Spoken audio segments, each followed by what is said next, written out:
उत्तरवर्ती मुगल काल को समाप्त किए थे और आज के क्लास में उसी से जुड़ा हुआ एक विषय है उत्तरवर्ती मुगल अभिजात वर्ग। एक छोटा सा टॉपिक है लेकिन ये भी परीक्षा के दृष्टिकोण से काफी महत्वपूर्ण है। ऐसे इसकी बहुत सारी बातों को टुकड़ों में हम लोग पूर्व के क्लास में देख चुके हैं। आज की क्लास का महत्ता इस बात में है कि हम लोग इसको एक कंप्लीट क्वेश्चंस के रूप में देखने जा रहे हैं कि आखिर मुगल अभिजात वर्ग का क्या अस्तित्व था आधुनिक भारतीय इतिहास में।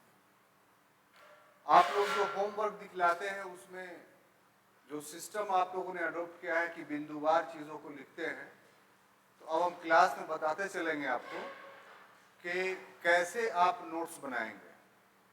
तो ये जो मुगल अभिजात वर्ग है इसमें हम पैराग्राफ वाइज आपको बताते चल रहे हैं कि पहले पैराग्राफ में क्या बात होगा, दूसरे पैराग्राफ में क्या बात होगा, और हर पैराग्राफ का हम हेडिंग देते जा रहे हैं। हेडिंग का मतलब है कि वो बातें सिर्फ उस पैराग्राफ में हों, तो इससे आपको समझ में आएगा कि कौन बात कहाँ लिखनी है ना। तो शुरू करते हैं हम मुगल कालीन उत्तरवर्ती मुगल कालीन अभिजात वर्ग। तो सबसे महत्वपूर्ण बात यह है कि जो अभिजात वर्ग हम लोग कहते हैं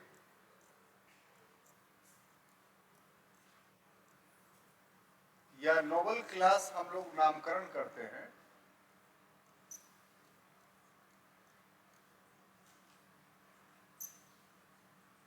तो पहले इसको एक्सप्लेन कर लिया जाए कि अभिजात वर्ग कहते किसको है, नोबल क्लास कहते किसको है ना।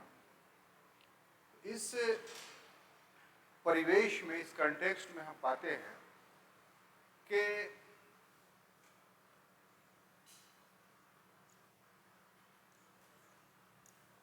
शासन में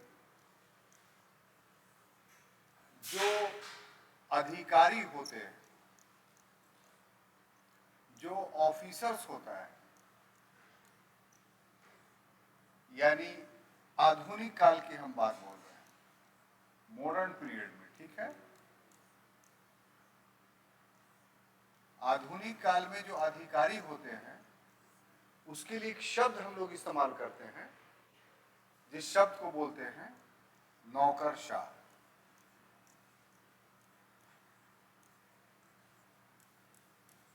ठीक है, इसका इंग्लिश में इस्तेमाल होता है ब्यूरोक्रेट्स, है ना।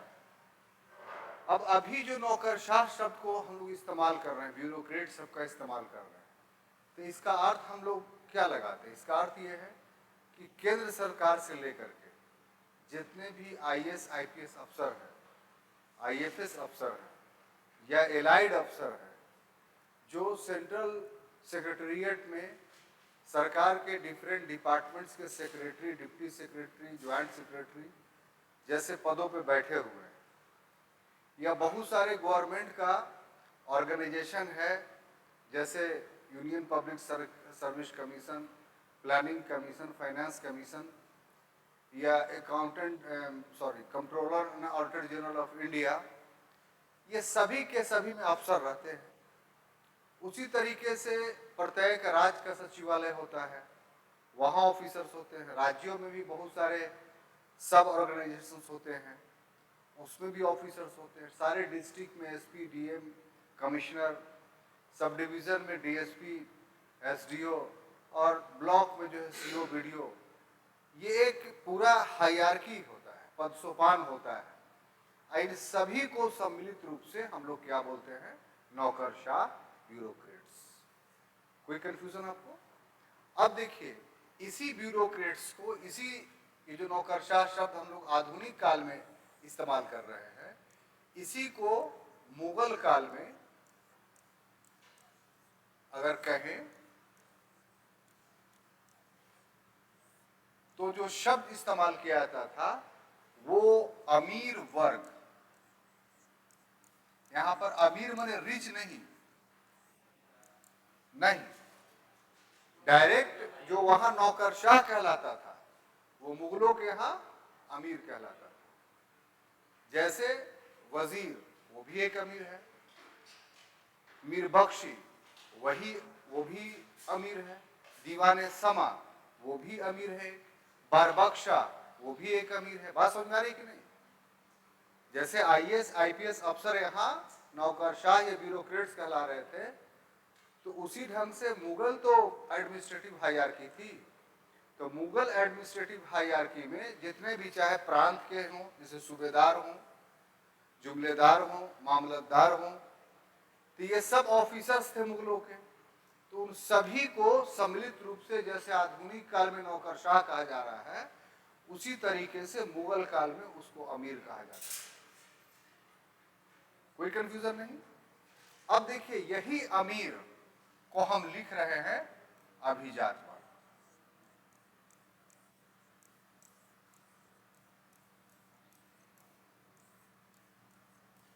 इसी का इंग्लिश लिख रहे हैं नोबल क्लास। कोई कंफ्यूजन नहीं? अब देखिए, इसमें अमीर वर्ग में को अभिजात वर्ग लिख रहे हैं, तो अमीर वर्ग अभिजात वर्ग हुआ। इसमें कुछ और लोग को भी शामिल आप कर सकते हैं। जैसे एग्जाम्पल के तौर पर जागीरदार, जिसको जागीर की भूमि मिली हुई थी।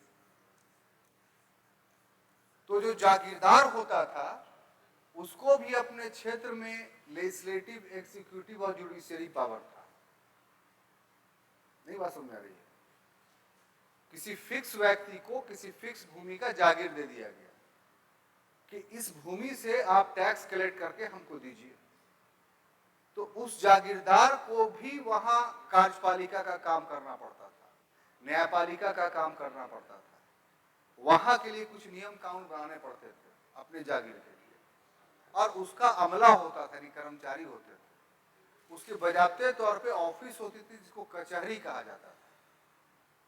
आज भी अगर जमींदारी से आप लोग का रिलेशन है या नहीं है, तो कोई संबंधित आदमी है, और जब नक्सलिज्म का उरूज हुआ बिहार में, तो नक्सलियों ने जो हमला किया वो जमींदारों के कचहरियों पर किया। आजादी के बाद भी गांव देहात में उनकी कचहरी अस्तित्व में थी, क्योंकि वहीं से जमींदारी खत्म हो गई थी। लेकिन उनके पास जो भी भूमि बची थी वो तो खुद खेती कर नहीं रहे थे आजादी के बाद, तो जिनसे करवाते थे उनका हिसाब किताब वहीं होता था। तो उनकी कचहरी आज भी कायम थी, जिसको नक्सलिज्म में समाप्त किया गया। तो इस तरीके से इसमें जागीरदार भी शामिल कर लीजिए, और जागीरदार के साथ साथ जमींदार को भी शामिल कर लीजिए। क्लियर? अब फिर आप सवाल करेंगे कि फिर जागीरदार और जमींदार में क्या फर्क हुआ है ना भाई? आप पूछेंगे ना। दोनों भूमि के मालिक थे। दोनों में डिफरेंस ये था कि एक व्यक्ति ऐसा हुआ जिसको मुगलों की ओर से डायरेक्ट भूमि दे दी गई, वो कब्जे में मुगलों की थी। दूरस्थ क्षेत्र है, या हम वहां से हिसाब किताब ठीक नहीं कर पा रहे हैं, तो किसी एक व्यक्ति को चुना और उतना गांव दे दिया कि इतने मौजे आपकी जागीर में, हम आपसे इसका हिसाब लेंगे, यहां कोई मुगल अधिकारी नहीं होगा। और एक हुआ कि एक व्यक्ति ने अपने सैनिक क्षमता के बल पर कुछ गांवों को कब्जा कर लिया, यानी वो अपने अधिकार में ले लिया, तो उसको मान्यता दे दिया मुगलों ने कि आप यहाँ के जमींदार हैं। जैसे इसको एक एग्जाम्पल देंगे तो आप समझ जाइएगा फौरन। टेकारी नरेश का नाम सुने होंगे। गया जो था वो टेकारी राजा के अधीन था आधुनिक काल में पूरा। तो ये राज कैसे बना? क्या ये राज मुगलों ने दिया इन्हें? नहीं। एक वीर सिंह नामक व्यक्ति थे जो उत्तर प्रदेश के उज्जैन तो मध्य प्रदेश में है, लेकिन एक इलाका है वहां उत्तर प्रदेश में उज्जैन, जहां में टिकरी एक गांव था, वहां के रहने वाले थे ये। और संसाधन इनके पास बहुत नहीं था आय का, तो ये आय के साधन की तलाश में बिहार चले आए। और बिहार में उस समय अलीवर्दी खां उपनायब था, मुर्शिद कुली खां के वारिसों का पटना में उसका हेडक्वार्टर था, उसी के अधीन बिहार था। और बिहार में शेर खां नामक एक टेकारी के आगे गांव है जो निचला इलाका है, वहां का जमींदार कह लीजिए था। उसी के यहाँ इसने नौकरी कर ली। मसल्स पावर में बहुत तेज था वीर सिंह, तो उसने कुछ आदमियों की फौज इकट्ठा कर ली अपनी, और फिर अलीवर्दी खां से मिल गया पटना में। जब घिरिया का युद्ध में सरफराज खां को अलीवर्दी खां ने हरा करके बंगाल पे कब्जा कर लिया और वहां का नवाब बन गया, तो वीर सिंह ने अलीवर्दी खां का साथ दिया था। तो जितने गांव पर कब्जा किया था उस समय तक उसका जमींदार बना दिया अलीवर्दी खां ने, और फिर और भूमियों को कब्जा किया धीरे धीरे। तो उस समय मुगल वंश में शासक जो था अजीमुल शान था, बिहार का जमीन माने सूबेदार, इसके अलावा फर्रुख सियर था मुगल सम्राट। तो वहां से जाके सनद ले ली अपनी कि हाँ आप मान्यता देते हैं कि आप टिकारी के राजा हैं। तो इस तरीके से इसने क्या किया, अपने ताकत के बल पे अपनी जमींदारी कायम की। यही ना हुआ भाई। तो इस तरीके से जागीरदार और जमींदार में अंतर था। संक्षेप में एक सेंटेंस में फिर, जागीर भूमि बाज़ाब्ते तौर पे मुगलों के द्वारा दी जाती थी तो वो जागीरदार कहलाता था, और जो जमीन पे खूब कब्जा करके मुगल उसको मान्यता देता था तो उसको जमींदार बोलते थे। तो अभिजात वर्ग में अमीर के साथ साथ इसके साथ साथ ये भी शामिल थे, यानी जागीरदार और जमींदार दोनों। हम समझते हैं कि who were noble class in later Mughal period, आप बढ़िया से समझ गए इसको कि किसको हम लोग अभिजात वर्ग नोबल क्लास कहेंगे, कोई कंफ्यूजन नहीं। अब दूसरा टॉपिक है, ये आप कह लीजिए कि कौन थे हम इसका, या कह लीजिए कि अभिजात वर्ग क्या है, ये क्या का आंसर हमने दिया था। ठीक है। अब यहां दूसरा चीज जो हम लेकर के चल रहे हैं आपको, वो ये कि ये एक पैराग्राफ में हो जाएगा आपका, है ना। अब ये दूसरा जो पैराग्राफ आपका है उसमें जो बातें बताई जा रही हैं वो मुगल कालीन अभिजात।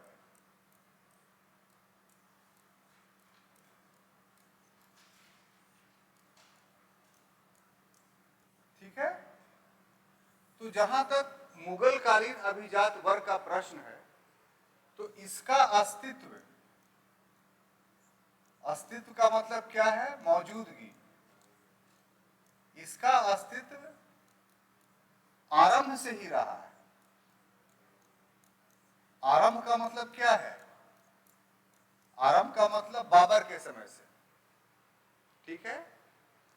लेकिन उस समय से लेकर के शाहजहां के समय तक ये बाज़ाब्ते तौर पे शासन का एक अंग के रूप में, एक सहयोगी के रूप में काम कर रहा था। इसमें अस्पष्ट उभार, इस वर्ग में अस्पष्ट उभार कह लीजिए, यानी एक वर्ग के रूप में जो उभार आया वो औरंगजेब के काल में आया।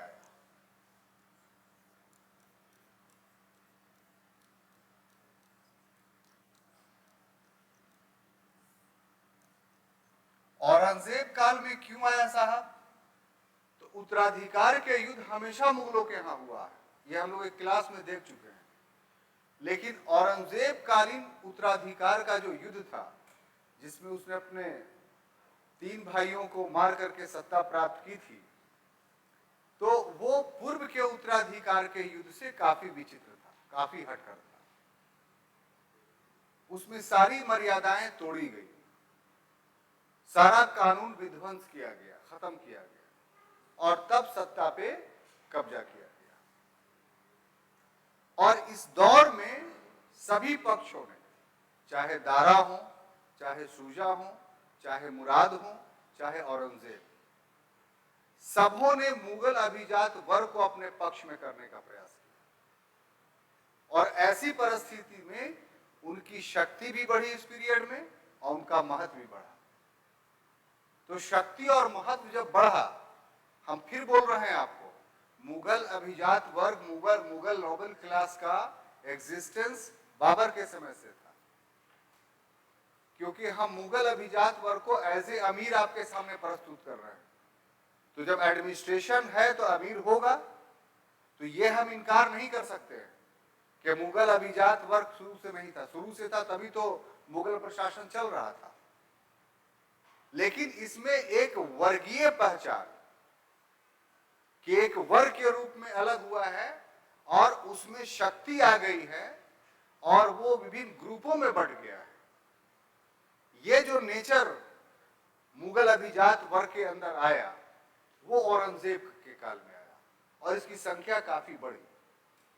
और इस समय औरंगजेब के काल में इसको परजातीय आधार पे, सबसे बड़ी बात यह है कि परजातीय आधार पे यानी रेशियल ग्राउंड पे वर्गीकृत किया गया, क्लासिफाई किया गया।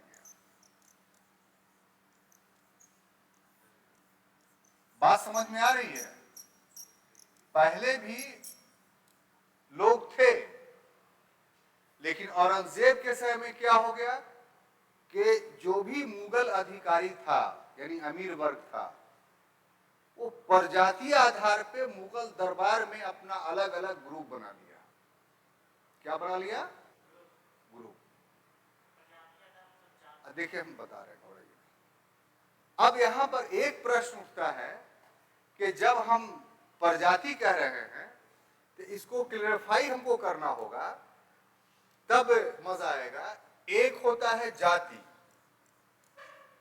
इसको इंग्लिश में क्या बोलते हैं? कास्ट, है ना। और दूसरा हम बोल रहे हैं प्रजाति, इसका इंग्लिश होता है रेस। रेस माने दौड़ नहीं। अब ये दोनों एक है या अलग अलग है, ये आप फैसला कीजिए। अलग अलग है तो क्या इसका व्याख्या कर सकते हैं आप? कैसे एक्सप्लेन कीजिएगा कि दोनों अलग अलग है?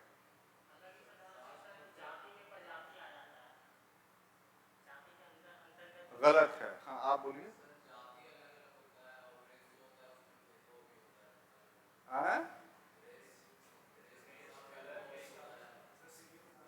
देखिए एक आदमी को बोलने दीजिए, वो हम सुन नहीं पा रहे हो क्या बोल रहे हैं, फिर वही बात। हाँ बोलिए। कहा हम सुन ही नहीं पाए? अच्छा, में भेदभाव नहीं होता है। हाँ अब आप बोलिए।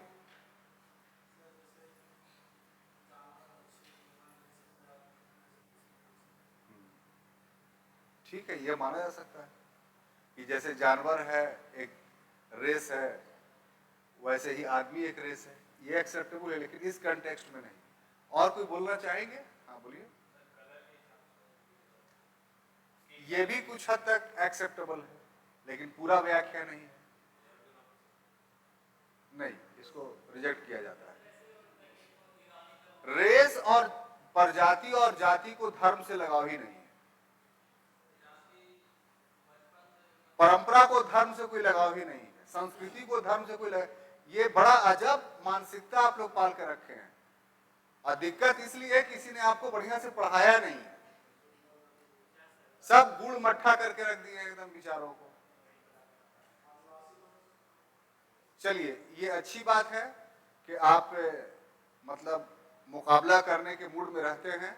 हम यही चाहते हैं कि दबे हुए नहीं रहिए। कोई भी प्रश्न आए तो कुछ ना कुछ सोचिए उस पर।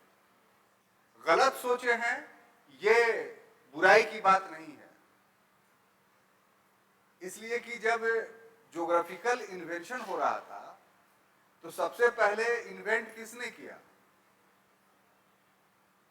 78 एडी में, ईस्वी में, टॉलमी था एक व्यक्ति, उसने जियोसेंट्रिक हाइपोथेसिस को जन्म दिया, भू केंद्रित परिकल्पना को। यही ना पढ़े हुए आप लोग, जिसमें कहा कि पृथ्वी केंद्र में है और सूरज चारों ओर चक्कर लगाता है। कितनी गलत बात थी। तो क्या, अभी क्या नाम लिया हमने, टॉलमी, तो क्या टॉलमी का महत्व कम हो जाएगा? नहीं, उसने पूरी गलत धारणा दी, हाइपोथेसिस दी, लेकिन उसका महत्व यह है कि उसने ज्योग्राफिकल स्टडीज को स्टार्ट कर दिया। तब कॉपरनिकस ने सुधार करके बताया कि नहीं, हेलियोसेंट्रिक हाइपोथेसिस सही है, यानी सूर्य केंद्रित परिकल्पना। सूर्य सेंटर में है और अन्य ग्रह चक्कर लगा रहे हैं। लेकिन खुश होने की बात, कॉपरनिकस ने सच कहा, लेकिन पूर्ण नहीं कहा, क्योंकि उसने सिर्फ सोलर सिस्टम तक ही कॉस्मोस को सीमित कर दिया। तो ये उसकी गलती थी, लेकिन उसका भी इंपॉर्टेंस। बहुत सारे नाम आते गए, हबल का नाम आया और अंत में जॉर्ज लेमैत्रे आया, जो एक पादरी था, साइंटिस्ट था भी नहीं। उसने कहा कि नहीं भाई, इनडेफिनिट है ये कॉस्मोस, और हमेशा ऐसे ऐसे अरबों खरबों तारे सितारे बनते रहते और बिगड़ते रहते हैं। तब आप ज्योग्राफी के उस विकसित नॉलेज के मालिक बन रहे हैं और बहुत सारी बात जाने। अभी भी इसमें बहुत सारे रहस्य, गॉड पार्टिकल्स, ये सब बचा हुआ है। तो हम विषयांतर हो करके, सब्जेक्ट से इतर हट करके, दूसरे सब्जेक्ट का सहारा लेकर के आपको जो बात समझाना चाह रहे हैं वो ये कि टॉपिक से लड़िए, डरिए नहीं, जो भी मुंह में आता है बकिए, ताकि ये सुधार होगा। अगर आप बोलेंगे नहीं, जिंदगी का सबूत ही नहीं देंगे, तो फिर कोई जिंदा करेगा कैसे? डेड बॉडी हो गया किसी का, तो उसमें जान कहां से फूक जाएगी? कुछ तो होना चाहिए। तो ऐसे आप बोलते हैं तो गलत ही बोलते हैं, लेकिन हम उसको बहुत अप्रिशिएट करते हैं, उसका सम्मान करते हैं। आइए टॉपिक करेंगे। बात था जाति, कास्ट और प्रजाति, यानी रेस। साहब, हम लोगों का जो उदय हुआ, अकॉर्डिंग टू चार्ल्स डार्विन, वो लंगूर से हुआ, ऐप से हुआ। और वो ऐप कहां रहता था? पेड़ पर रहता था। हाँ, जंगली में रहता था, लेकिन पेड़ पर रहता था। उसमें एक परिवर्तन हुआ कि उस ऐप, पहले उसका 4 पैर ही था, हाथ वाथ नहीं था। आगे भी जो था वो पैर ही के रूप में प्रयुक्त करता था, और उसकी ये पैर की ये कलाई खुली हुई नहीं थी। आगे के पैर का विशेषता ये था कि पीछे के पैर से आगे का जो हाथ वाला पोर्शन था वो विकसित था उसका, जैसे आज भी बंदर लोग का होता है, देखे होंगे आप। तो उसकी कलाई जो है वो नहीं थी। तो एक पेड़ पर फल जो है लगेगा तो खत्म भी हो जाएगा, और नीचे में उतर नहीं सकता था वो। क्यों? क्योंकि जंगली जानवर उसको खा जाते हैं। तो बहुत वर्षों तक, कितने वर्षों तक कोई नहीं जानता है, वो एक पेड़ से दूसरे पेड़ पर जो है वो कूदने लगा, फल के, यानी अपने भोजन के लिए। इस कूदने से उसकी कलाई जो है वो खुल गई। ये पहला प्रौद्योगिकीय विकास था, टेक्नोलॉजिकल डेवलपमेंट। अब जब उसका कलाई खुल गया तो उसमें हिम्मत आई कि हम कोई चीज पकड़ सकते हैं या भाग सकते हैं। तब वो जमीन पर कूदा कि नीचे में ज्यादा खाने का सामान है। तो वो ऐप अब रामापिथेकस कहलाने लगा, क्योंकि जमीन में वो कुबड़ की तरह चलने लगा। तो दूर देखने के लिए उसने अपने सर को उठाना शुरू किया, तो फिर वो थोड़ा सीधा हुआ। तो सीधा हुआ तो फिर पहले 4 पैर से चल रहा था, अब 2 पैर से चलने लगा। तो आगे वाला उसका 2 पैर जो है हाथ में कन्वर्ट होना शुरू हो गया। क्यों? इससे पत्थर उठाने लगा, कोई चीज पकड़ने लगा तो हाथ बन गया।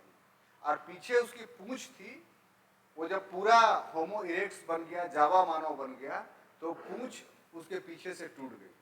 इसलिए हर इंसान के कमर के पास अगर देखिएगा तो अभी भी 2 छेद हैं, माने दबा हुआ है। वो उसका स्लॉट था पूंछ का, उसी में फंसा हुआ था। जब खड़ा हुआ तो निकल गया।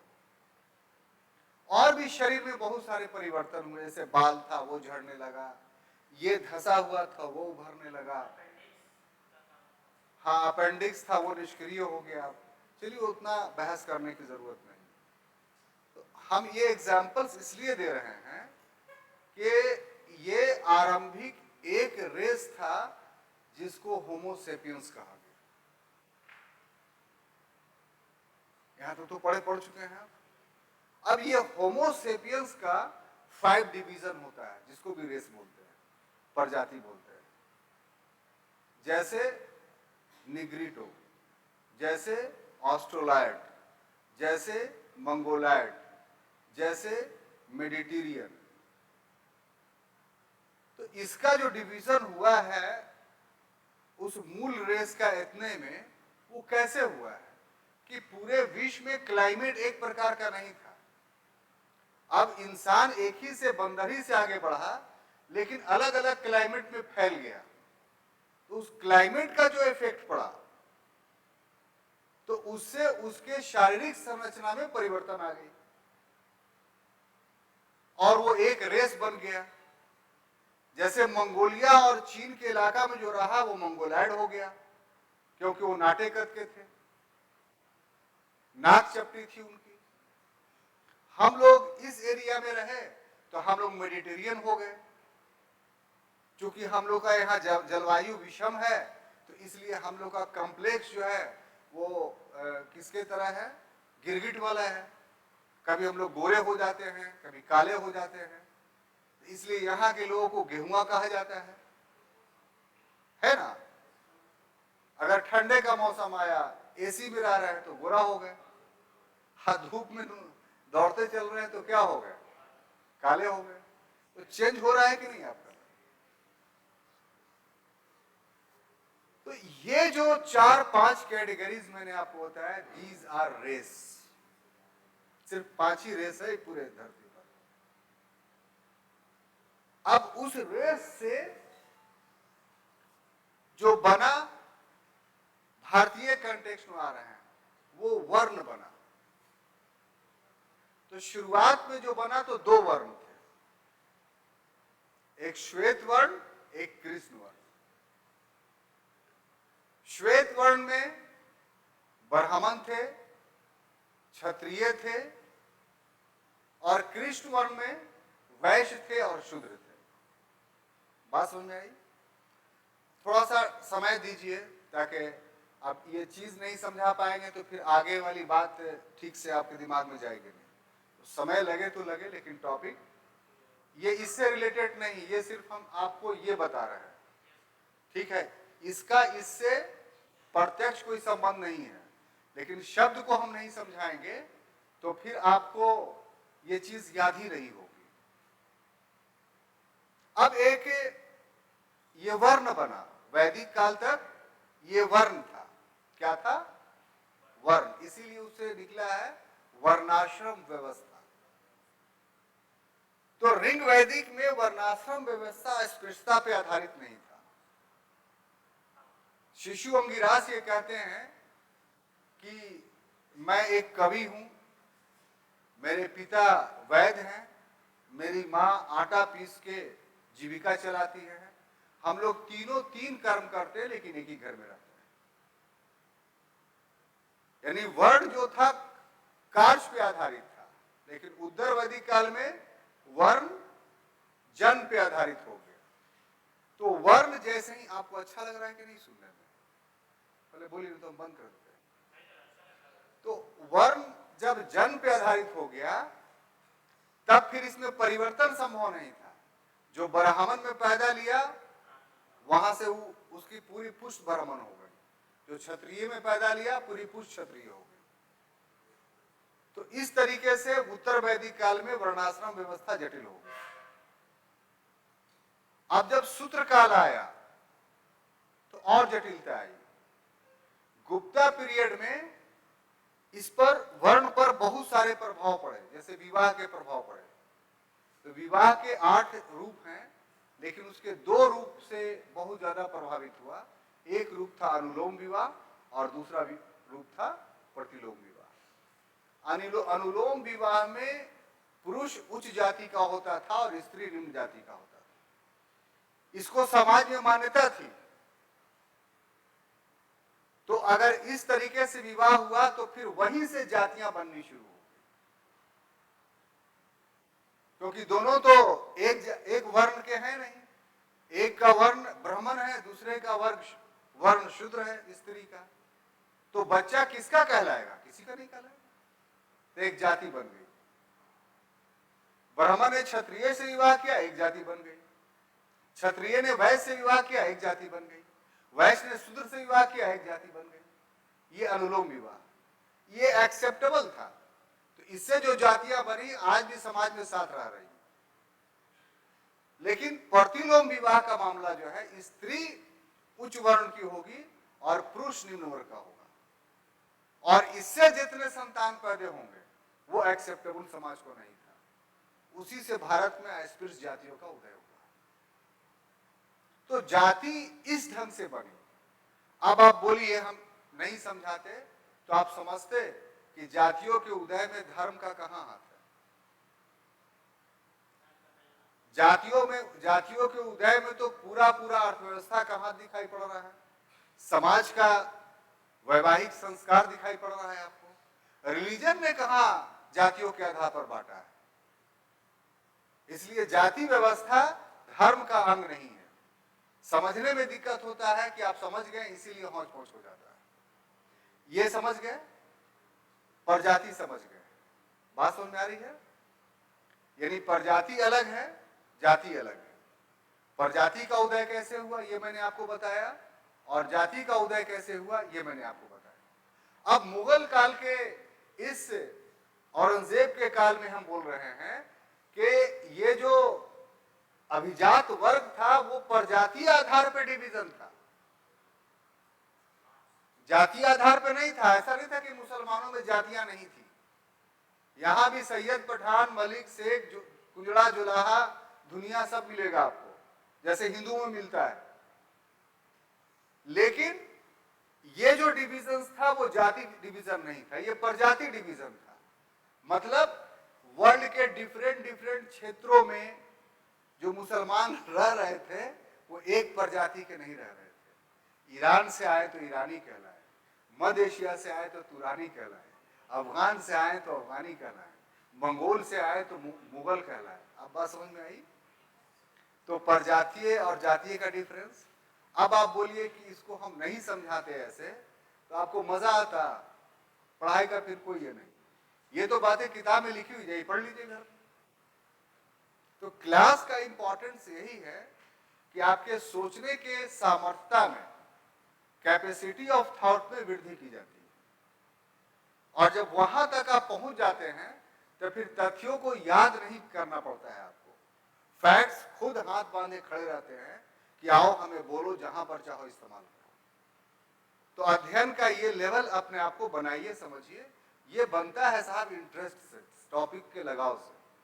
तो ऐसा कीजिएगा तो हम समझते हैं कि आपको आईएएस बनने में कोई माया का लाल रोक नहीं सकता है। बहुत आराम से देखिए, जो असफल होता है वही सफलता का गुर सिखा सकता है। जो सफल हो गया उसको पता ही नहीं चलता है कि कैसे कैसे हम सफल हो गए। तो आपको अगर सफल होना है तो आपको असफलताओं को देखना पड़ेगा कि कहां कहां पर गलतियां हुई थी। तो सबसे पहले तो आप अपने अंदर ये मजबूती लाइए कि आप एक सजीव प्राणी हैं, एक निर्जीव नहीं है, और आप में सोचने का सामर्थ्य है। आप कुछ भी सोच करके कर सकते हैं। जैसे ही आप अंदर पैदा कीजिएगा आपको सारी चीजें याद होंगी, कोई चीज गलत नहीं होगा। अब प्रजातीय आधार पे मुगल अभिजात वर्ग के 4 वर्ग उभर करके सामने आए इस समय औरंगजेब के काल में। उसमें एक था तुरानी दल।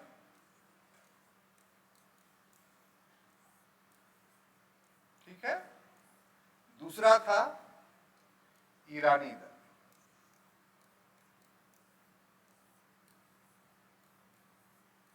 तीसरा था अफगानी दल,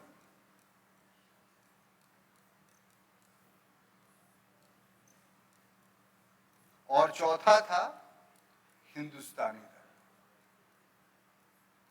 इसको भी एलोबरेट करेंगे हम, क्योंकि यही मेन आधार है। इस हर दल में बहुत सारे अमीर वर्ग थे, लेकिन हर दल का एक नेता बन गया था इस पीरियड में, ठीक है, एक नहीं था। लोग बहुत थे, लेकिन इसका नेता एक उभर करके सामने आया। जैसे तुरानी दल में जो नेता था वो निजामुल मुल्क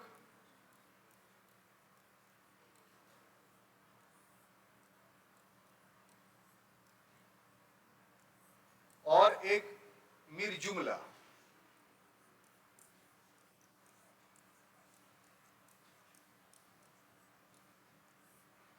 ईरानी दल में था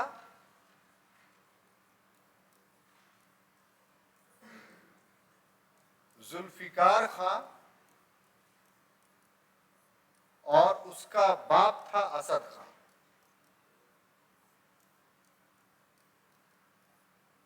हिंदुस्तानी दल में जो लोग थे उसमें दो भाई थे,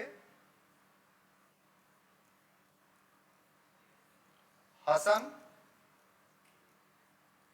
अब्दुल्ला खां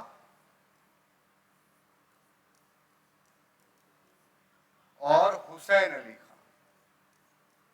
और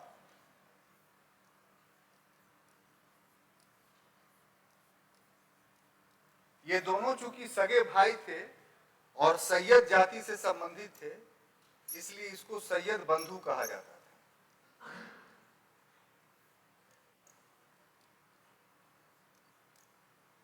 अब ये चार दल थे मुगलों के समय में। आप गौर से देखिए तो इस चार दल में जो ऊपर वाला तीन था वो विदेशी था, और जो नीचे वाला था वो देसी था। इसमें भी दो कैटेगरीज थे। एक ऐसे मुसलमान थे इसमें जिनके पूर्वज किसी समय भारत में आए थे, लेकिन भारतीय संस्कृति में रस बस गए और पूर्ण रूप से इंडियन बन गए, ऐसे मुसलमान थे। और दूसरा ऐसे थे कि जिन्होंने दूसरे रिलीजन से इस्लाम को एक्सेप्ट किया था, यानी कन्वर्टेड मुसलमान थे। तो ये दोनों प्रकार के मुसलमान अपने आप को हिंदुस्तानी दल में संगठित किया था। ऐसा इसलिए कि अन्य दल वाले इसको नहीं लगा रहे थे, और उसका नेता था सैयद मंसूर। अब एक देखा आपने कि अफगानी दल जो हमने लिखा उसके सामने किसी नेता का नाम नहीं लिया। तो ऐसा क्यों?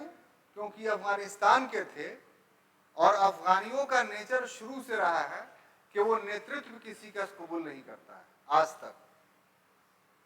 जैसे एक लोदी डायनेस्टी हुई दिल्ली सल्तनत में, उसकी स्थापना बहलोल लोदी ने की थी।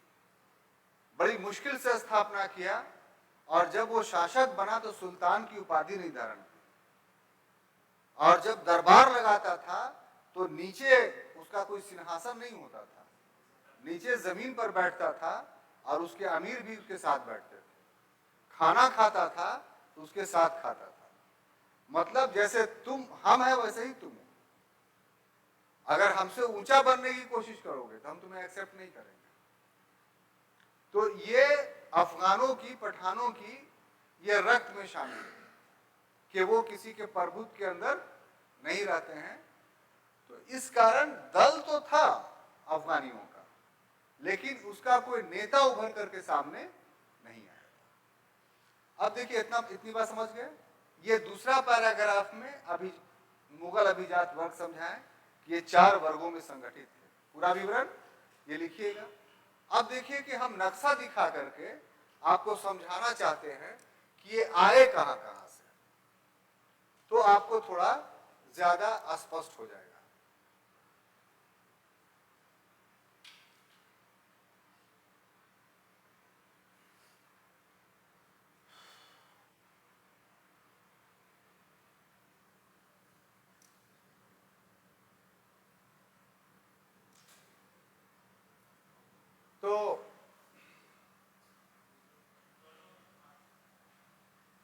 ना हो जाता है।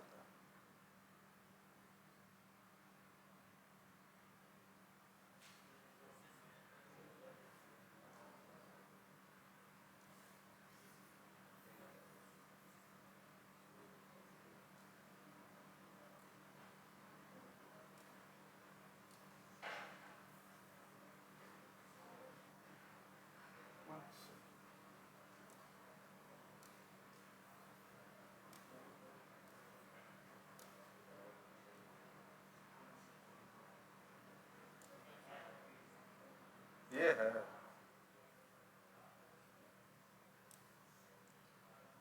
अब होगा।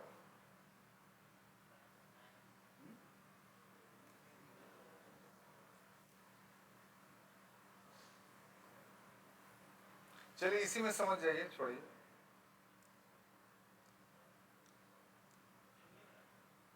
ना आ जाएगा आपको, ये दिखाई पड़ रहा है ना। तो यहां पर ईरान है, यहां पर इराक है, सीरिया यहां पे है, सीरिया, ईरान।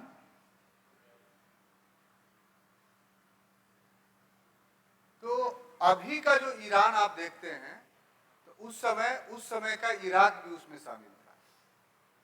इराक का उस समय अस्तित्व अलग नहीं था, उसके पहले ये मेसोपोटामिया के नाम से जाना जाता था प्राचीन काल। तो यहाँ एक रेस के लोग थे जिसको बोला जाता है ईरानी। तो ईरानी कहां से आए? यहां से आए। अब तुरानी, तो ऊपर में आप देख रहे हैं अफगानिस्तान से ऊपर ताजिकिस्तान, किर्गिस्तान, कजाकिस्तान, उज्बेकिस्तान, ये जो तुर्की के इस साइड वाला एरिया है, यहां से जो लोग आए, इनका देखिए ईरान का जो नाक नक्शा है आदमी का, तो इन क्षेत्रों का नहीं मिलेगा। यहाँ ये भी मुस्लिम ही है, लेकिन इनका नाक नक्शा, लंबाई चौड़ाई डिफरेंट टाइप का है। तो यही बद एशिया कहलाता है, और यहाँ के जो थे वो तुरानी कहलाते थे। ठीक है, ये जो एरिया देख रहे हैं अफगानिस्तान का, यही अफगानी हो गया। और हिंदुस्तानी तो हिंदुस्तान के थे ही, आप जान रहे हैं। जो मुगल थे वो बेसिकली यहाँ के थे, मंगोलिया के। बाद में तुर्कों से मंगोल लोगों का संपर्क हुआ, तो उनसे संकर प्रजाति निकली, जिसको मुगल के नाम से जाना गया।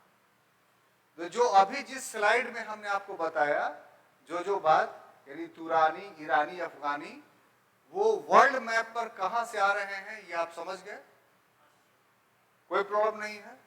आप अगर अच्छा मार्क्स उठाना चाहते हैं, तो अगर आपको मैपिंग पे ग्रिप है, जो आपको कंटिन्यूअस करना चाहिए, ग्रिप इंडिया का तो कर ही लीजिए, वर्ल्ड का भी थोड़ा बहुत कीजिएगा तो आ जाएगा आपको। तो 1 मिनट 2 मिनट में आप ड्रॉ कर करके इस तरह से अपने पेपर पे आप उतारने में सक्षम होंगे, तो आपका मार्क्स दूसरे लोगों से ज्यादा होगा। क्लियर? तो अब देखिए साहब,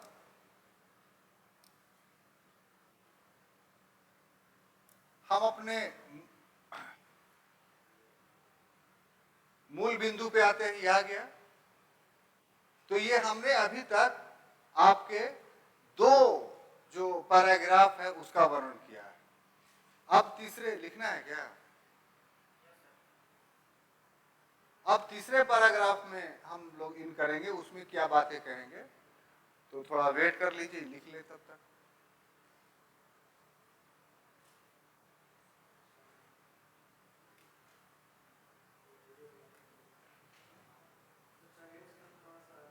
मंगोलिया से वहीं का। देखिए, आपको अगर चंगेज खां का बारे में जानना है ओरिजिनल, तो 12th क्लास का एनसीईआरटी का हिस्ट्री का बुक है, विश्व की सभ्यताएं, इस टाइप का। ठीक है, तो उसमें 3rd चैप्टर है यायावर जातियां। उसमें ये पूरा चैप्टर ही उन लोग पर फिक्स है। तो उससे अच्छा किसी किताब में आपको मंगोलियन हिस्ट्री नहीं मिलेगी। ये नोमैडिक जाति थी, पूरा विवरण है। अगर वो नहीं करना चाहते हैं, ये दिक्कत हो रहा है, तो चंगेज खां एक फिल्म ही बनी है। तो आजकल मोबाइल का आप देखने की जरूरत, मोबाइल में चंगेज खां टाइप की जो फिल्म आ जाएगी, तो किसी समय फुर्सत मिले तो आप उसको देख लीजिए। उसमें बहुत विचलन नहीं है। आमतौर पर हिस्ट्रिकल फिल्म में बहुत विचलन होता है, उसमें आप मान के चलिए कि 90% हिस्ट्रिकल ट्रूथ है, 10% जो थोड़ा बहुत है वो फिल्म को आकर्षक बनाने के लिए वो कर दिया गया है, लेकिन तथ्य के साथ कोई खिलवाड़ उस फिल्म में नहीं की गई। जैसे अब वर्तमान समय में किया जाता है, मंगोलों के उदय को पूरा को तो पूरा नहीं, लेकिन चंगेज खां के उदय को पूरे अच्छे ढंग से उसमें फिल्माया, उसकी मौत तक उसमें कहानी। लेकिन मंगोल का असल हिस्ट्री उसकी मौत के बाद शुरू होता है। उसकी मौत मंगोलों के शासन की स्थापना का कारण था, स्थापित हो गया, तो पूरे तीनों महादेश में फैल चुका था ना वो लोग, और उसके सामने कोई नहीं टिकता था। पूरा मुस्लिम इंपायर को उसने तहस नहस कर दिया। बगदाद में जो उसका पोता था चंगेज खां का, वो मुसलमानों का सर काट करके उसका मीनार बनाया था, उस पर खड़ा होकर भाषण देता था। एक भी मुस्लिम को नहीं छोड़ा था मध्य एशिया में। इतना मतलब कि बर्बर कौम थी ये। हो गया। तो ये दूसरा हमने आपको ये किया। अब तीसरे पे आ जाते हैं कि पूर्व में ही पढ़ चुके हैं, और वो क्या, तो किस प्रकार से औरंगजेब की मृत्यु के बाद उत्तराधिकार का युद्ध हुआ।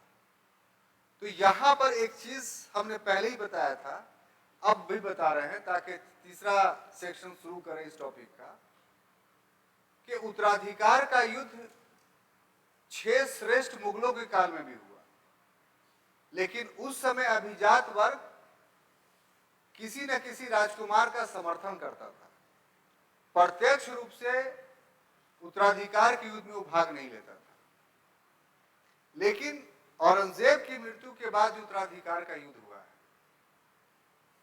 उस युद्ध में बहादुर शाह तक ये अंतिम मुगल बादशाह था जिसने अपने उत्तराधिकार के युद्ध खुद लड़ा। उसमें अभिजात वर्ग पाइवेटल रोल, महत्वपूर्ण भूमिका अदा नहीं करता है, लेकिन उसके बाद जितना उत्तराधिकार का युद्ध हो रहा है, उस युद्ध को राजकुमार या मुगल सम्राट का उत्तराधिकारी नहीं लड़ रहा है, बल्कि अभिजात वर्ग लड़ रहा है। और अभिजात वर्ग जो लड़ रहा है, तो वो शासक को बना रहा है, शासक उसको नहीं बना रहा है। तो इस प्रकार किंग मेकर की भूमिका में आ गए, निर्माता।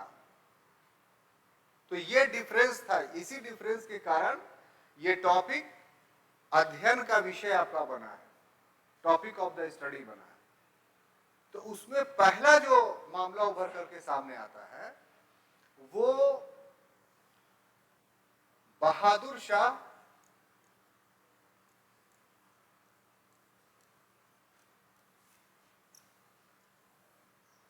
प्रथम की मृत्यु। बहादुर शाह जो उत्तराधिकार का युद्ध होता है, तो उसमें अभिजात वर्ग भाग नहीं ले रहा है, लेकिन बहादुर शाह जैसे ही मरता है, तो वहां से जो उत्तराधिकार का युद्ध हो रहा है, उसमें मुगल अभिजात वर्ग प्रत्यक्ष रूप से लड़ रहा है।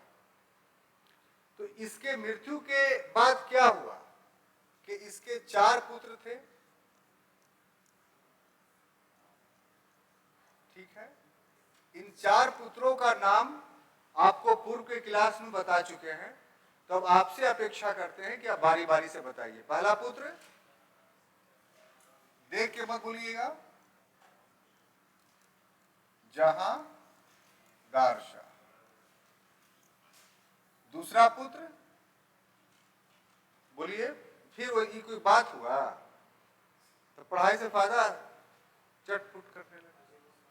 अरे दिमाग पर जोर दीजिए। जहांदार शाह के बाद अजीमुशान, ठीक बोले। अजीम उस शान। तीसरा पुत्र रफी उस शान, बिल्कुल सही, रफी उस शान। और चौथा पुत्र जहान शाह। देखिए इससे फायदा क्या हुआ कि आप ही को फायदा हुआ, थोड़ा सा दिमाग पर जोर दिए, मनोबल भी आपका ऊंच हुआ, याद भी हो गई बात। तो ये 4 पुत्र थे और इनमें से कौन शासक बनेगा ये निर्णय जिस व्यक्ति ने किया उसका नाम था जुल्फिकार खां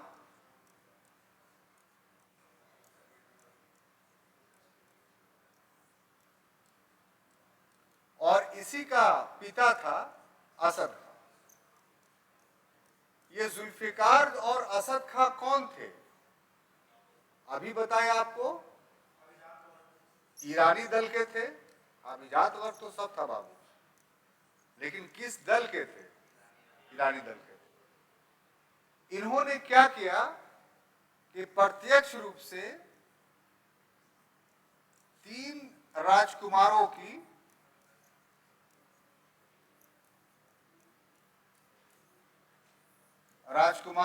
हत्या कर दी और 3 राजकुमारों की किसकी हत्या कर दी? तो यहां से यहां निकाल लीजिए, यानी अजीमुश शान की, रफीउश शान की और जहान शाह की। और ये जो जहांदार शाह था इसका क्या करा दिया? राज्याभिषेक।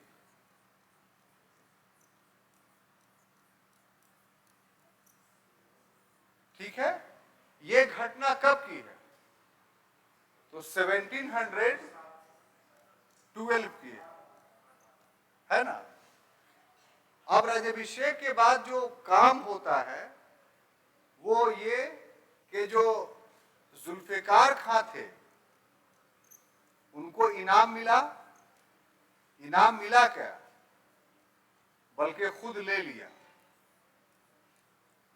इसको वजारत मिल गई, यानी ये वजीर बन गया। और दूसरा, इसका पिता क्या बन गया? वकील। Very good.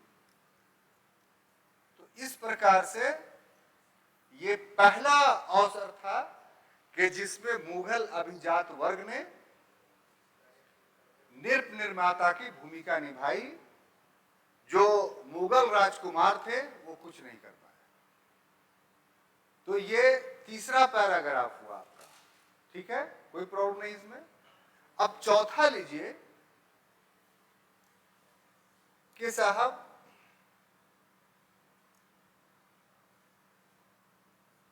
सैयद बंधु, जब ये घटना हो रही थी,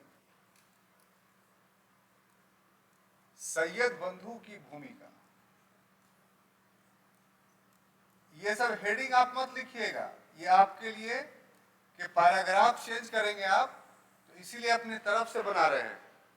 आप इस हेडिंग में जितनी बातें हैं उसको पैराग्राफ कर कर करके अलग अलग लिखते जाइएगा। बात समझ में आ रही है? नहीं समझ में आ रही है? तो सैयद बंधु कौन थे? तो ये 2 भाई थे।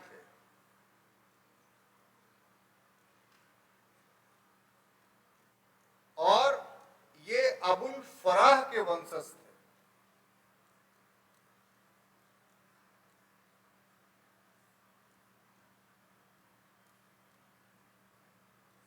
अबुल फराह मध्य एशिया के से बहुत समय पहले आए थे और इन्होंने पटियाला के पास, पंजाब में पटियाला एक जगह है, वहां एक गांव है बाड़ा, बाड़ा,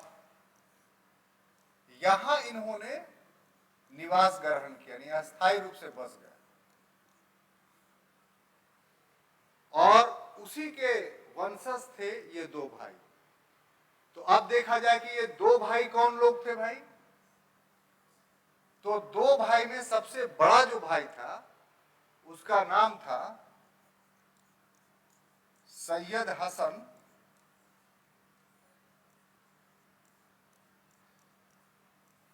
अब्दुल्ला खां। सैयद हसन अब्दुल्ला खां, ठीक है। और दूसरे भाई का क्या नाम था? सैयद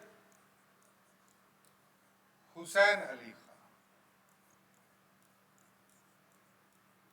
सैयद हुसैन अली खां। तो ये लोग नौकरी की तलाश में, उस समय नौकरी का सबसे अच्छा जो जगह होता था वो मुगल दरबार होता था। तो ये दोनों भाई जो थे जिनका नाम हमने लिखा, वो शाह मुअज्जम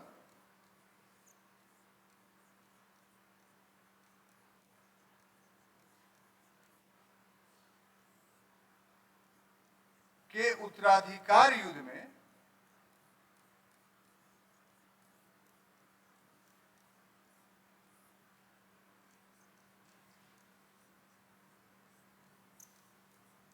साथ दिया था उसका। अब साथ दिया था तो इसके कारण उसकी नजदीकी जो बढ़ी, वो शाह मुअज्जम का जो एक बेटा था जिसका नाम अजीमुशान था, इसकी निकटता किससे हो गई? अजीमुशान।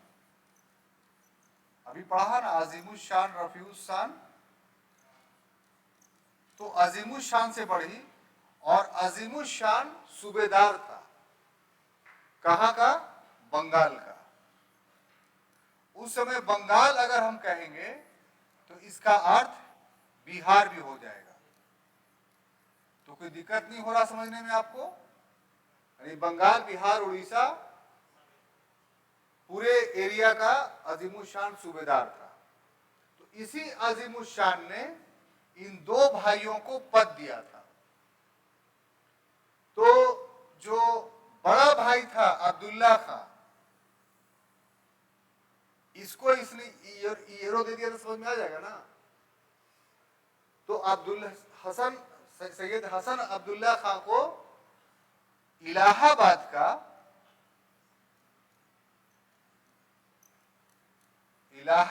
का उप दीवान बनाया था। और छोटा भाई जो था, यहां से ऐसे कर दे रहे हैं, और छोटा भाई सैयद हुसैन अली खां को पटना का यानी बिहार का दीवान बनाया था। तो इसका मतलब क्या हुआ कि सैयद बंधुओं को अधिक निकटता किससे थी? अजीमुशान से। तो अजीमुशान का बेटा ही ना फर्रुखसियर था। बात समझ में आ रही? अजीमुशान का बेटा फर्रुखसियर था। और जुल्फिकार खां और असद खां जहांदार शाह को शासक बनाने के लिए क्या किया? तो अजीमुशान की हत्या कर दी। यही हुआ। और जो अनुग्रह था सैयद बंधु, वो क्या करता? तो इस घटना का जो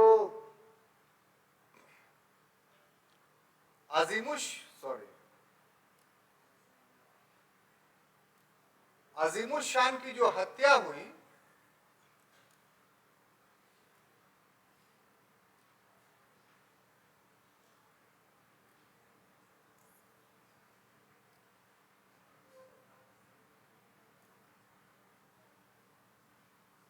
जब अजीमुशान की हत्या हुई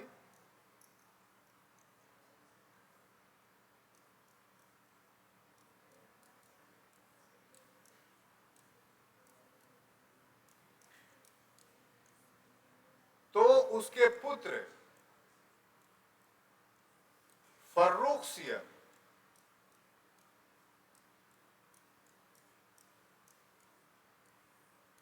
का राज्याभिषेक पटना में करवा दिया गया। किसने कराया? सैयद बंधु ने। इतना तो आप जान रहे हैं। और राज्याभिषेक के बाद क्या हुआ, तो दिल्ली में जाकर के 1213 यानी 1 वर्ष भी पूरा नहीं हुआ था, इसमें क्या किया, जहांदार शाह की हत्या कर दी गई। और राज्याभिषेक तो हो ही गया था फर्रुखसियर का पटना में, तो अभी मुगल बादशाह बन गया। इसने जो है, फर्रुखसियर ने क्या किया उसके बाद कि हसन खां को वजीर बनाया और हुसैन खां को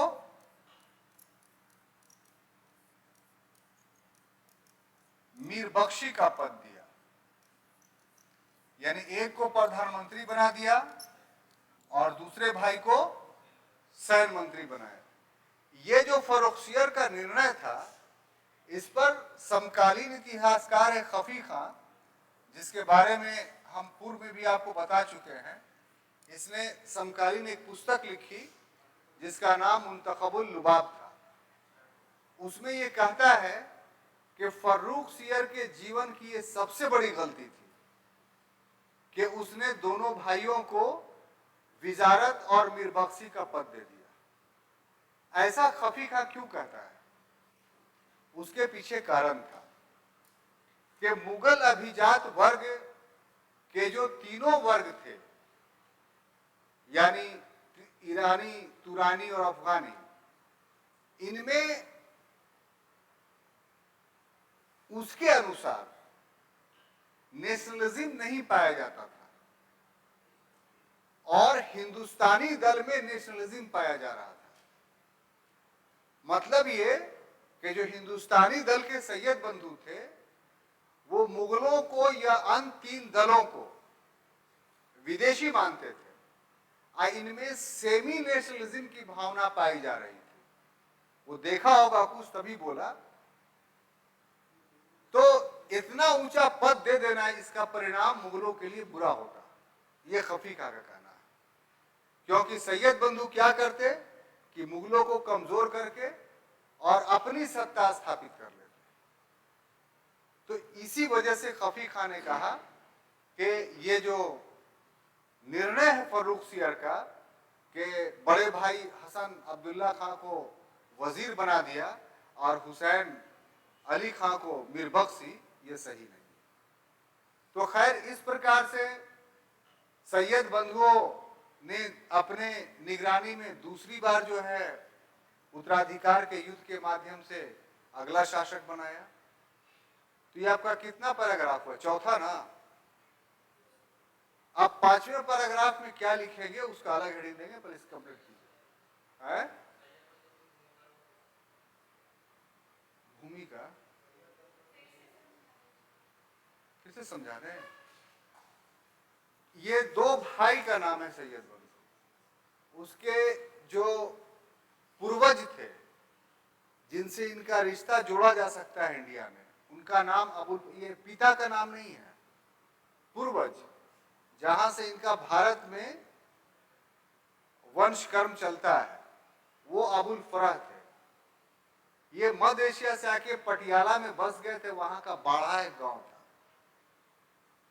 और उसी के पूर्वज थे सैयद हसन अब्दुल्ला खां और सैयद हुसैन अली खां। सैयद हसन अब्दुल्ला खां बड़ा था, भाई था, और हुसैन अली खां छोटा भाई था। अब बात समझ में आ गई? उसके बाद तो यहां से पूरी बात आपको याद है, खाली ये ना पूछना था। चलिए बेटा,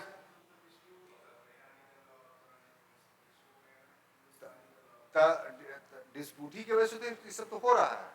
अब इसके बाद जो होगा, जो पद दे दिया, तो सैयद बंधु के खिलाफ षड्यंत्र चलेगा मुगल दरबार में और उसको मारने की कोशिश होगी, तो फर्रुखसियर को ही मार देगा। ठीक है? तो अगला जो हमें बताना है आपको, क्या हुआ जी? वो नहीं लिखा था, तो हम तो बोल रहे हैं कि अब शुरू कर रहे थे उस वक्त हल्ला करना चाहिए था। ओ अब तो आ जाता है ना, आ जाता है, आ जाता है, घबराइए नहीं, आ जाता है।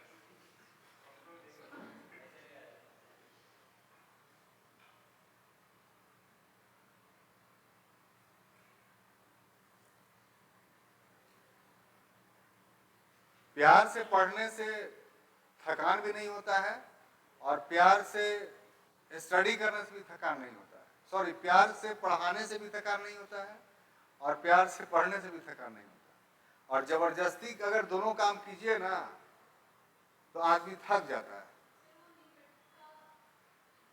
हाँ, निकटता जो इसकी थी, किसकी?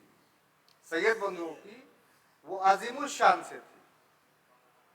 यानी जो शाह मुअज्जम बहादुर शाह का दूसरा बेटा हुआ, समझ गए? तो वो सूबेदार बन गया कहां का? बंगाल का। तो इसीलिए अपने सूबे में ही उसने हसन अली खां को इलाहाबाद का उप दीवान बना दिया और हुसैन अली खां को पटना का दीवान बना दिया, और इतना बनता था कि अपना बेटा को उसी के हवाले कर दिया था, यानी फर्रुख सियर को। ठीक है?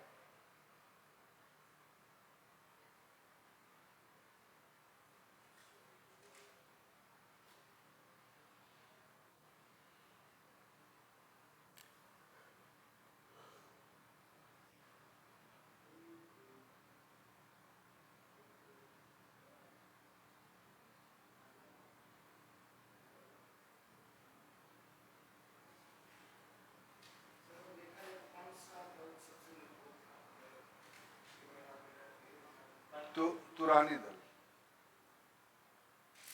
जो निजामुल मुल्क का था ना, इसलिए कि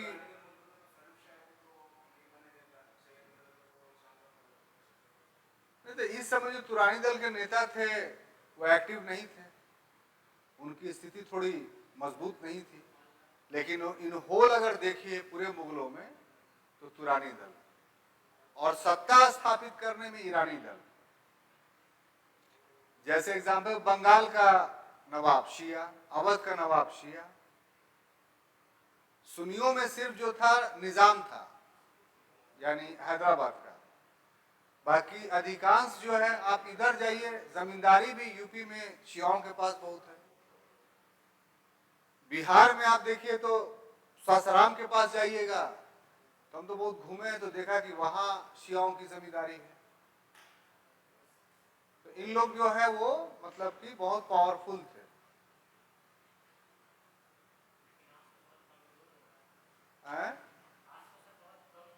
अब देखिए, ये सब पर हम टीका टिप्पणी नहीं करेंगे, ये मेरे सीमा से हट कर, इससे हमको मुक्त रखिए। ठीक है? कंटेम्प्रेरी का, और ना हम अभी पढ़ा रहे हैं आपको कंटेम्प्रेरी न्यूज वाला मामला। ये बहुत डेंजरस चीज है। क्लास स्मूथली चलना है तो ये सबसे बच के रहिए। वो आप भी जान रहे हैं, सब कोई जान रहा है।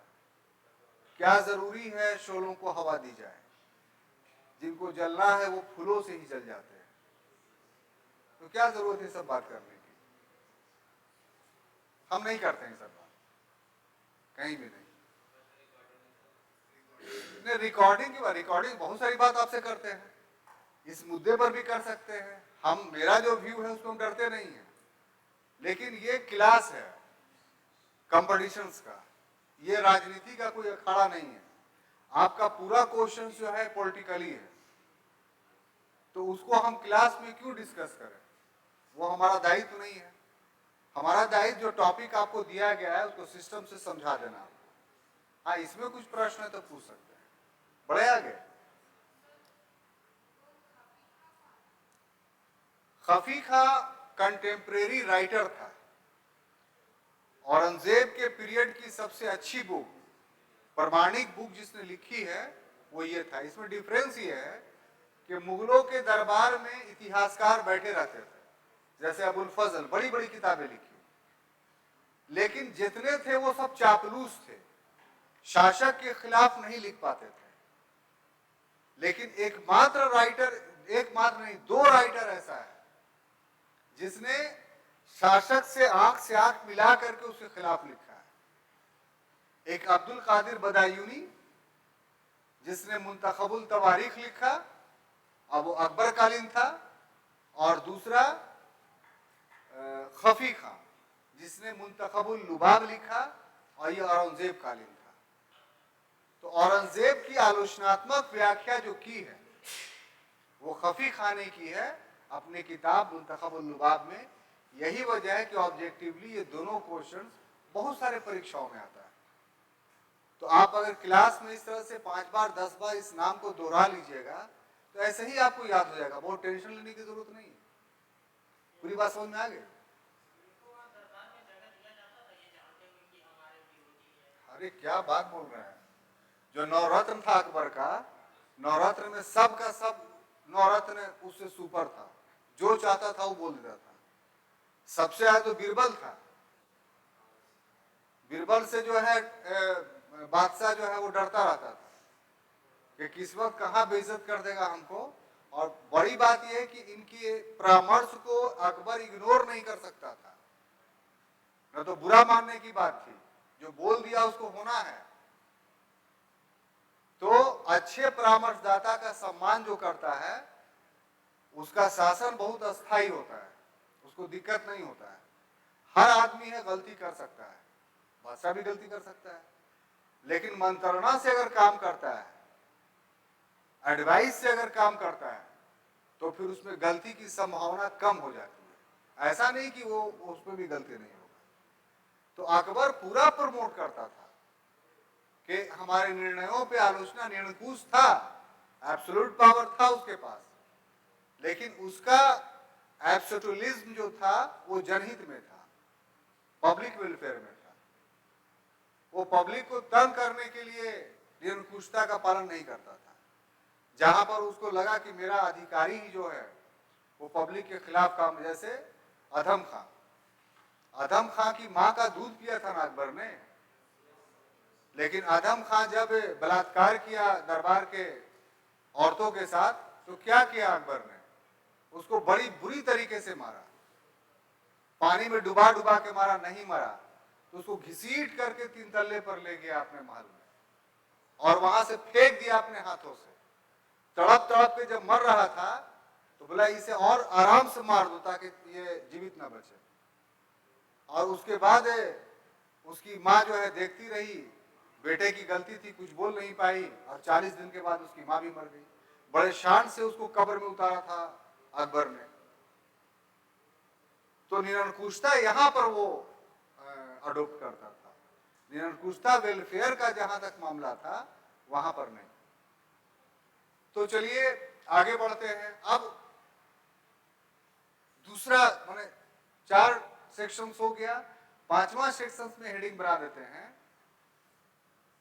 सैयद बंधु के विरुद्ध, या ऐसे नहीं, ऐसे कर देते हैं इसको,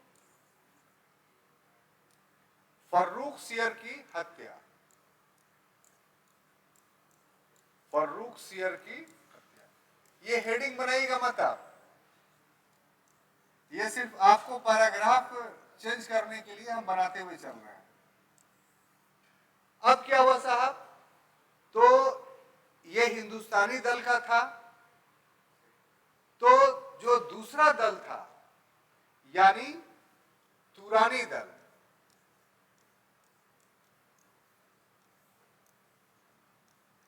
वो इसको हजम नहीं कर पाया और सैयद बंधु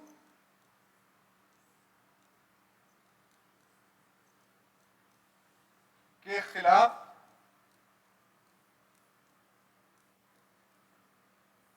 षड्यंत्र करने लगा, यानी कॉन्स्पिरेसी करने लगा। षड्यंत्र का मतलब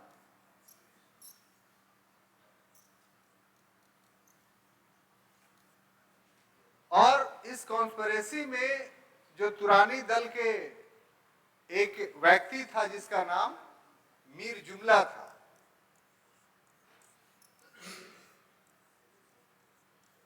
ये बादशाह से काफी निकट हो गया, यानी फर्रुख सियर से।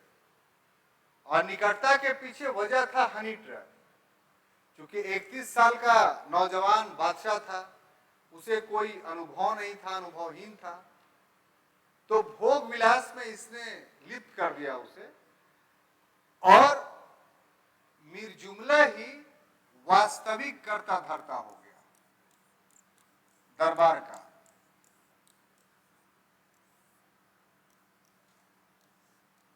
वास्तविक कर्ता कहां का हो गया? दरबार का।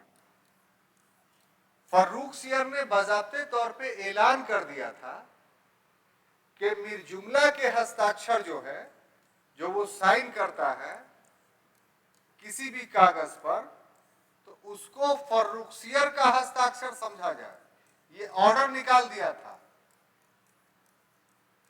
इसी से आप मीर जुमला का के महत्व का अंदाजा आप लगा सकते हैं। इसका मतलब रियल किंग ये बन गया था।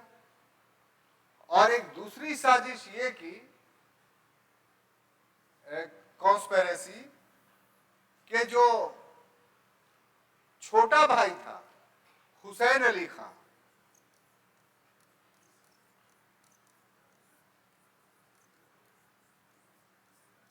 हुसैन अली खां इसको दक्कन का सूबेदार बनवा दिया। दरबार में ही नहीं रहेगा बल्कि कहां चल जाएगा? दक्कन। ये सब कौन कर रहा था? मीर जुमला कर रहा था। अब जो हुसैन अली खां था उसने कहा कि हम अपने भाई को अकेले छोड़कर नहीं जाएंगे। जिस तरीके से मीर जुमला भी सूबेदार है कहीं ना कहीं का, और वो भी दरबार में रहता है और वहां की सूबेदारी अपने प्रतिनिधि के माध्यम से चलाता है, तो उसी ढंग से ठीक है, दक्कन की सूबेदारी का हम इनकार नहीं कर रहे, बहुत बड़ा पद भी है ये, लेकिन हम दक्कन नहीं जाएंगे, हम जो है अपने प्रतिनिधि के माध्यम से दक्कन की सूबेदारी करेंगे। उद्देश्य तो था कि इसको दरबार से निकाल करके दक्कन भेज देना और फिर बड़े भाई की हत्या कर देना। तो ये विवाद जो उभरा, तो इसको सुलझाया राजमाता ने। ये जो दक्कन वाला विवाद जो उभरा उसको राजमाता ने सुलझाया। क्या सुलझाया भाई? उसने कहा कि लड़ाई झगड़ा मत करो, मीर जुमला जो है वो पटना चल जाए जहां का वो सूबेदार है, ठीक है, और हुसैन अली खां जो है वो दक्कन चल जाए जहां उसे सूबेदारी दी गई है। इस तरीके से जो षड्यंत्र था उस षड्यंत्र को खत्म किया गया। लेकिन ये खत्म नहीं हुआ। जब दक्कन चला गया हुसैन अली खां, तो हुसैन अली खां के दक्कन पहुंचते ही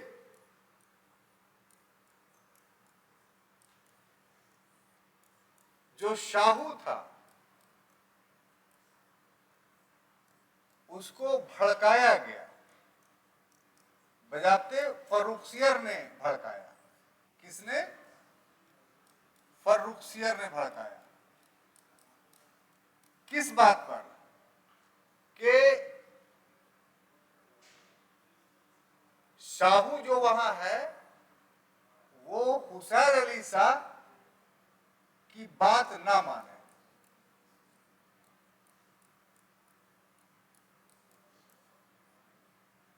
शाहू मुगलों के अधीन था नियमतः, तो जब ये सूबेदार बन गया और हुसैन अली खां, तो नियमतः शाहू को उसकी बात माननी चाहिए थी। लेकिन बादशाही पत्र भेज रहा है कि तुम हुसैन अली खां की बात मत मानो।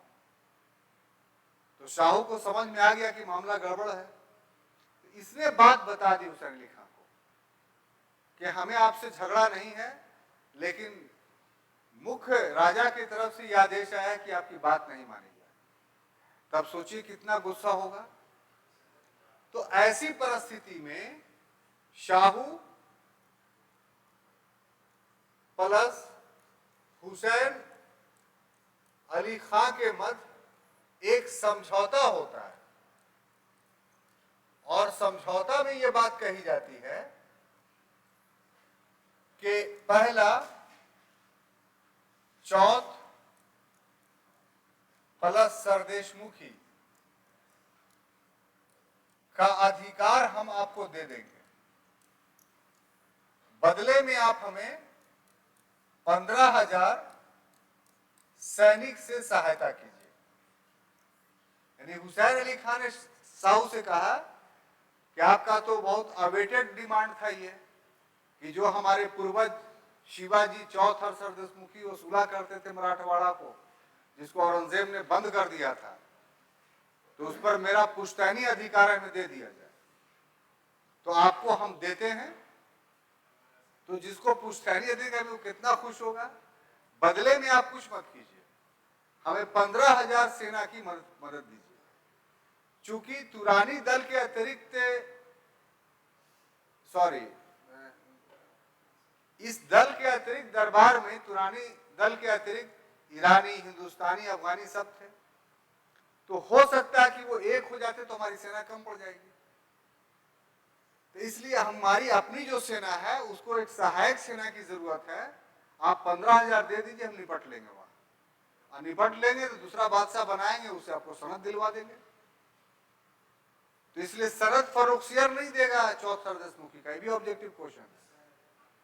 नहीं, हुसैन अली खान शासक थोड़ी है, रफीउद्दर्जात से दिलवाएगा जो नेक्स्ट राजा बनेगा।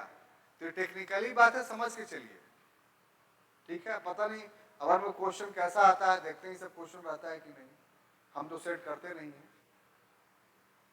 तो ये बात समझ में आई। अब ये जब समझौता हो गया तो क्या होता है कि हुसैन अपनी सेना लेकर दिल्ली दरबार में जाता है और फर्रुखसियर की हत्या कर देता है। इसके बारे में हम पहले ही बता चुके हैं आपको कि बहुत बुरे से मारा गया फर्रुखसियर।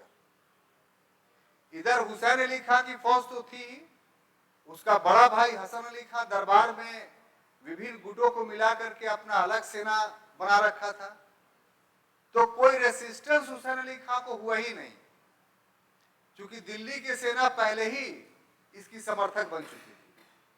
तो गया और दीवाने खास में बादशाह बैठा हुआ था तख्त ताऊस पर, उसको घसीट करके नीचे लाया और बहुत लात घूसों से पहले पीटा। इतना लात घूसों से पीटा कि धूली से उसके बदन जो है वो सन गए, और तब उसके कपड़े फाड़े, और तब उसके बाद उसकी आंख निकाली। तो हम जल्दी जल्दी बोल रहे हैं, इसे बहुत लंबा समय लगा। और तब जब मर नहीं रहा था तो उसकी जबरदस्ती गर्दन दबा करके हत्या कर दी गई। तो ये पहला ऐसा अवसर था, क्योंकि मुगल बादशाह को मुगल अमीर ने इतनी बेदर्दी से मारा। यहीं पर मुगलों की निशक्तता यानी अनकैपेबिलिटी पूरी तरीके से साबित होती है कि अब मुगल सम्राट नाम का कोई चीज नहीं रहा। क्लियर? लिखिएगा, मिटाएं। राजमंत्री ने समझौता करवा दिया। पहला जो डिस्प्यूट हुआ था भेजने का है? हाँ हाँ, तो ये तो पहले पढ़ा चुके हैं, सभी से पहले पूछ रहे हैं।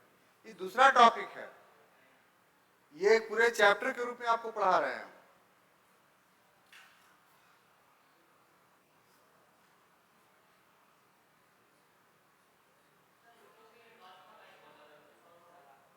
कौन?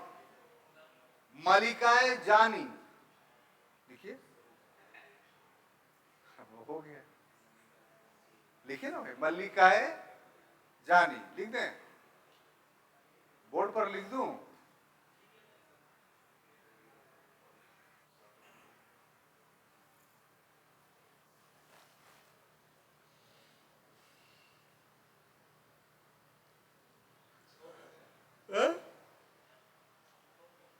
हो गया, चलिए।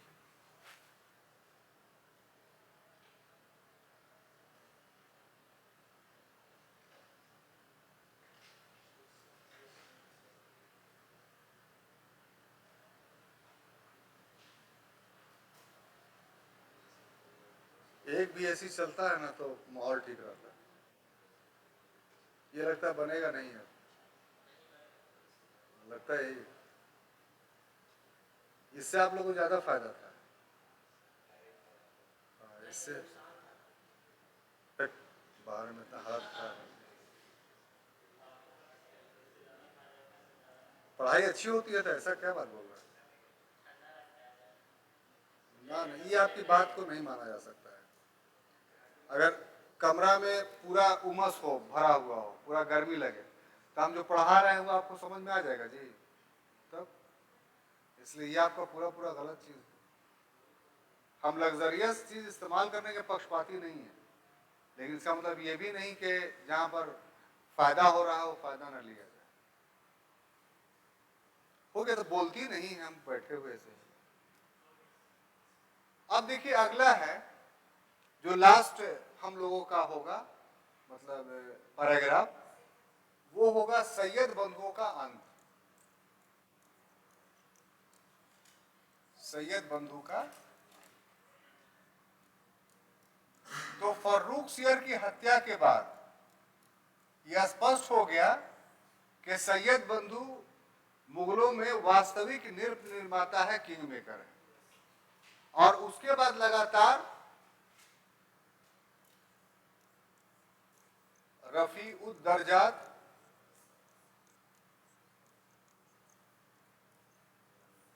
रफी उद शान या रफी उद दौला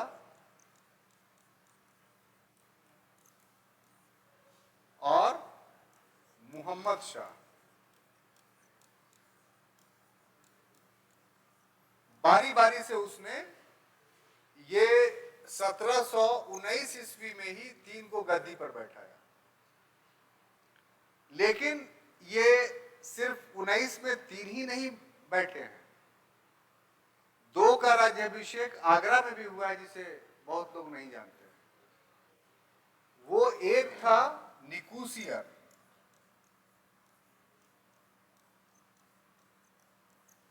और दूसरा था इब्राहिम।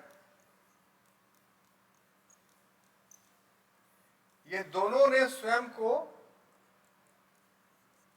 आगरा में मुगल बादशाह घोषित कर लिया था कुछ अल्प समय के लिए, 1-2 दिन 4 दिन के लिए। तो इस तरीके से 1719 में अगर आपसे पूछा जाए कि कितने मुगल बादशाहों का राज्याभिषेक हुआ, तो 3 नहीं होंगे, कितने होंगे? 5। और एक दूसरा सवाल कि सैयद बंधुओं ने के रिजीम में कितने मुगल बादशाहों का राज्याभिषेक हुआ, तो 6 हो जाएगा, एक फर्रुख सियर जुड़ जाएगा उसमें। तो ये टेक्निकली बात हो गई।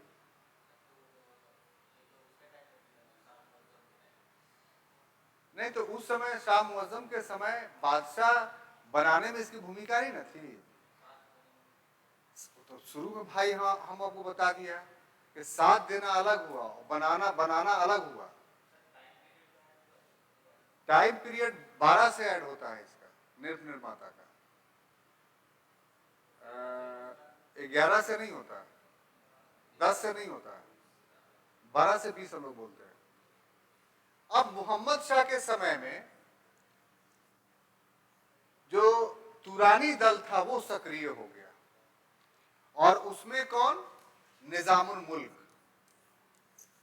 ये कहा कि ये तो बहुत जुल्म कर रहा है, तो ये राजमाता मोहम्मद शाह और एक हैदर खां, ये तीनों मिल गए चारों, और प्लान बनाया कि इसका अंत कर दिया जाए। तो हुसैन अली खां तो था दक्कन में, तो क्या किया कि हैदर खां ने हसन अली खां की हत्या कर दी। हसन अली खां की हत्या कर दी 1720 में। कब? 1720 में। कैसे किया भाई? तो एक याचिका प्रस्तुत किया कि लीजिए हुजूर पढ़ लीजिए इसको। वो सोच भी नहीं सकता था कि इतना छोटा कर्मचारी हम पर वार करेगा। अब वो खंजर जो है वो पॉइजनस खंजर, चाकू, वो पहले ही से रखे हुए था। और वो जैसे ही पढ़ रहा, पीछे खड़ा हुआ था, पीछे उसके इस पर भोंक दिया। तो पॉइजनस चाकू शरीर में जैसे ही जाता है तो वो कोई वाइटल ऑर्गन कटे या नहीं कटे उससे मतलब नहीं है, जहर फैल जाता है बदन में और उससे मर जाता है। तो ये तो हुआ। अब दूसरा भाई हुसैन अली खां वहां से दौड़ा फौज लेकर करके कि मेरे भाई को मार दिया है। तो निजामुल मुल्क था ना भाई, कोई मामूली आदमी तो था नहीं, उसने पहले ही से तैयारी कर रखी थी। तो दिल्ली में प्रवेश करने से पहले ही उसको पराजित कर दिया। किसको? बड़े छोटे भाई हुसैन अली खां को, और पराजित करके कैद कर लिया 1720 में ही। और कैद करते करते फिर वो 1722 का जब समय आया तो जहर दे करके उसकी भी हत्या कर दी। इस प्रकार से सैयद बंधुओं का अंत हो गया। तो हमारा व्याख्या यहीं तक होगा, लेकिन आप सवाल कीजिएगा कि सर मुगल तो 1858 तक रहे, तो क्या ये सारे दरबारी जो है वो खत्म हो गए, ये गुट खत्म हो गए? तो इसका आंसर मेरा आपके लिए ये है कि नहीं रहे, लेकिन मुगल ही सिमट करके लाल किले तक चले गए और मुगल दरबार रहा ही नहीं। और जो गुट थे उन गुटों ने अपनी स्वतंत्र राज्य की स्थापना कर ली। जैसे ईरानियों ने अवध में अपना राज्य स्थापित कर लिया, बंगाल में अपना राज्य स्थापित कर लिया, तुरानियों ने निजाम हैदराबाद में अपना राज्य स्थापित कर लिया, और भी जो छोटे छोटे अमीर थे वो कहीं न कहीं के जमींदार बन गए, जागीरदार बन गए, और इस तरीके से मुगल दरबार से सब हट गए। तो अब मुगल दरबार का मतलब क्या? बादशाह और उसके परिवार के सदस्य और कुछ प्यादे जो उसकी सेवा में थे, इसके अलावा कुछ नहीं। तो मुगल अभिजात वर्ग में शुरुआत वहां से होगी, यानी शाह मुअज्जम बहादुर शाह प्रथम से, और अंत 1722 में हुसैन अली खां की हत्या पर होगी। ये एक छोटा सा टॉपिक था जिसको हमने समझाने का प्रयास किया। उम्मीद है कि आपको समझ में आ जाएगा। कल के क्लास में हम लोग जब मिलेंगे तो advent of European company in India, यानी यूरोपीय कंपनियों का भारत में आगमन करेंगे। तब तक के लिए मैंने अनुमति दीजिए।